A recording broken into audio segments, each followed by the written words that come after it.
कि सत्य परेशान हो सकता है, पराजित नहीं हो सकता, वो बात आज सब सच साबित हुई।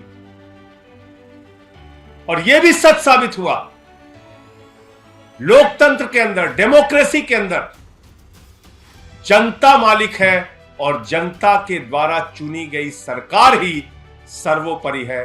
कोई एलजी, कोई लाट साहब, कोई राज्यपाल सर्वोपरि नहीं है। मैं प्रधानमंत्री जी से कहना चाहता हूं, प्रधानमंत्री जी, आप इस देश के अभिभावक हैं। आपको इस देश के 140 करोड़ लोग अपने अभिभावक के रूप में देखते हैं। दुर्भावना की राजनीति बंद कीजिए, राज्य सरकारों का गला घोटने की राजनीति बंद कीजिए।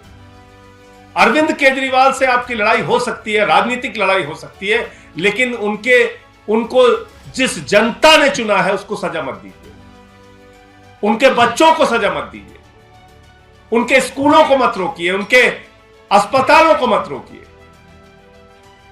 तो आज माननीय सर्वोच्च न्यायालय का आदेश मोदी सरकार की तानाशाही, लाट साहब की तानाशाही और लोकतंत्र का गला घोटने के प्रयास पर एक जोरदार तमाचा है। जस्टिस चंद्रचूड़ के जो और चारों जजेस हैं उस बेंच में, संविधान पीठ में, उन सब के तहे दिल से शुक्रिया अदा करते हैं कि उन्होंने हमारे साथ न्याय किया। आज सुप्रीम कोर्ट का जो ऑर्डर आया है, ये कई मायनों में बहुत ही ऐतिहासिक ऑर्डर है। दिल्ली के लोगों की बहुत बड़ी जीत है।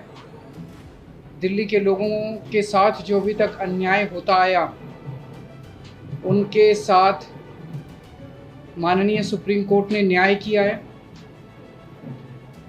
आज से 8 साल पहले 23 मई 2015 को हमारी 14 फरवरी 2015 को सरकार बनी थी। फरवरी, मार्च, अप्रैल, मई, 3 महीने के अंदर, सरकार बनने के 3 महीने के अंदर ही जैसे ही हमारी सरकार बनी, 67 सीट आई। 3 महीने के अंदर ही प्रधानमंत्री जी ने एक आदेश पारित करवाया केंद्र सरकार से कि दिल्ली के सर्विसेज के मामले अब दिल्ली की मुख्यमंत्री के पास नहीं रहेंगे, वो एलजी के पास रहेंगे या केंद्र सरकार के पास रहेंगे। इसका क्या मतलब हुआ? इसका मतलब ये हुआ कि दिल्ली सरकार में काम करने वाले जितने भी ऑफिसर हैं, जितने भी कर्मचारी हैं, ऊपर से लेके नीचे तक, आईएएस अफसर से क्लास ए से लेके क्लास 4 कर्मचारी तक, चपरासी तक, सारे कर्मचारियों की ट्रांसफ़र पोस्टिंग, उनकी डिसिप्लिनरी प्रोसीडिंग्स, नई अपॉइंटमेंट, पोस्ट क्रिएट करना, पोस्ट एबॉलिश करना, पक्के करना, ये सारा जो है ये अब दिल्ली की चुनी हुई सरकार के पास नहीं होगा।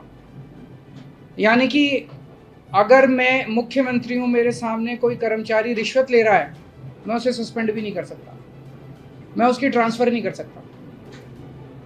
एजुकेशन सेक्रेटरी कौन होगा ये हम नहीं तय कर सकते, हेल्थ सेक्रेटरी कौन होगा ये हम नहीं तय कर सकते। ये आदेश प्रधानमंत्री जी ने 23 मई 2015 को पारित किया। 8 सालों को इस्तेमाल करके दिल्ली के कामों को जानबूझ के रोका गया।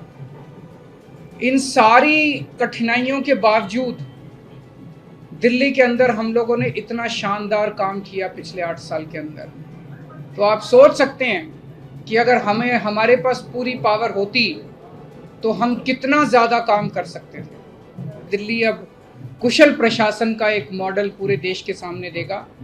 मैं एक बार फिर से दिल्ली की जनता का बहुत बहुत आभार व्यक्त करना चाहता हूं, जिन्होंने पूरे संघर्ष में हम लोगों का साथ दिया।